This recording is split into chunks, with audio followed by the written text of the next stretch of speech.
Well, this week we did an episode on Battle River Crowfoot, and we talked about Pierre Poilievre and Bonnie Critchley going to battle over that riding. And, well, Liberals got a little feisty in the comments, and it's out of those comments where this episode today comes from. Because the heat was on Pierre Poilievre. Everyone in those comments from the Liberal sector was saying he's a parachute candidate in Battle River Crowfoot, saying he doesn't care about the locals. But you know what's really funny? While they were busy typing and being keyboard warriors, the press was discovering that Mark Carney, our prime minister, has quietly already done worse. And guess what? He still doesn't have a constituency office in Nepean. That's right. 100 plus days, no local presence. Let's go. Welcome to Bakes on Things. Welcome back to Bakes on Things. I'm Chris Baker. Don't forget to like and subscribe. And of course, have the conversation in the comments below. It is out of those conversations where today's special Saturday episode was born. In case you missed it, the National Post and other media outlets, by the way, have pointed out that more than 100 days after the spring election, Mark Carney still hasn't opened a constituency office in Nepean. That's the longest pretty much any prime minister has ever gone without a constituency office. And the PMO's excuse? Well, they're looking for one that meets his ultra tight security needs and a supposedly convenient location for locals, despite the fact that he likely will never set foot in there. So here's Carney, jet setting across the globe, but residents in his own riding? Well, they're told to go to Defense Minister David McGuinty's office right next door. And yeah, that's democracy working great for you when your MP outsources their own freaking job. Okay, well, let's shift back to Pierre Poilievre because we know those liberal commenters want us to, but here's the reality. He lost his seat in Carleton. We get it. Okay, we get it.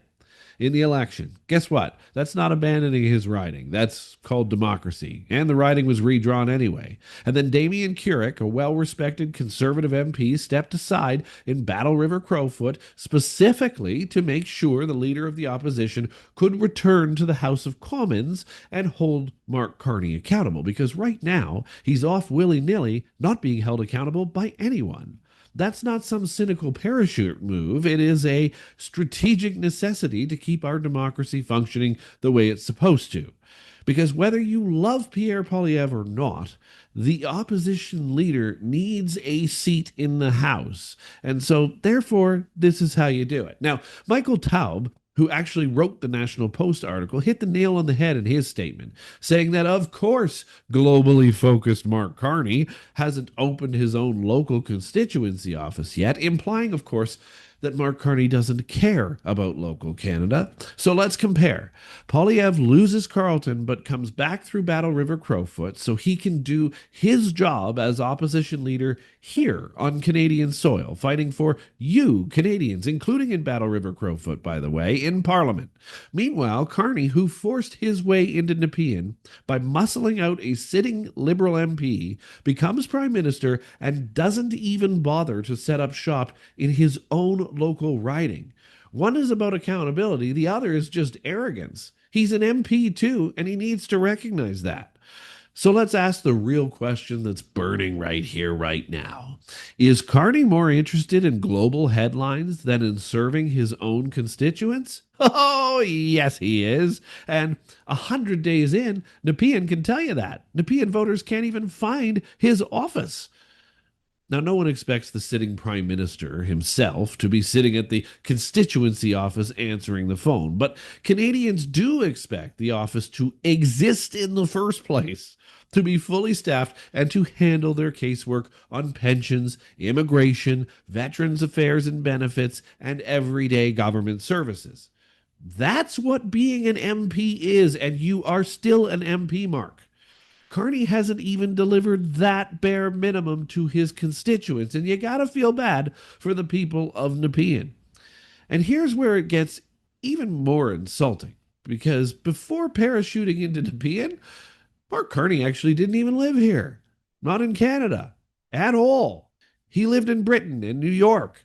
For years, he's lived abroad, running central banks in Britain, hobnobbing with the Davos set, and giving lectures and speeches that paid him hundreds of thousands, if not millions of dollars. He was a global banker, a global celebrity economist, and anything but a Canadian. He even called himself British and European.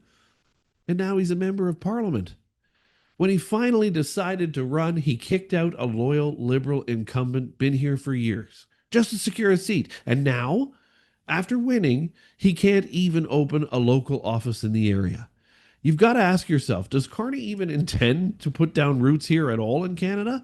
Or is Nepean just a stepping stone, a disposable riding for a man whose real ambitions are global?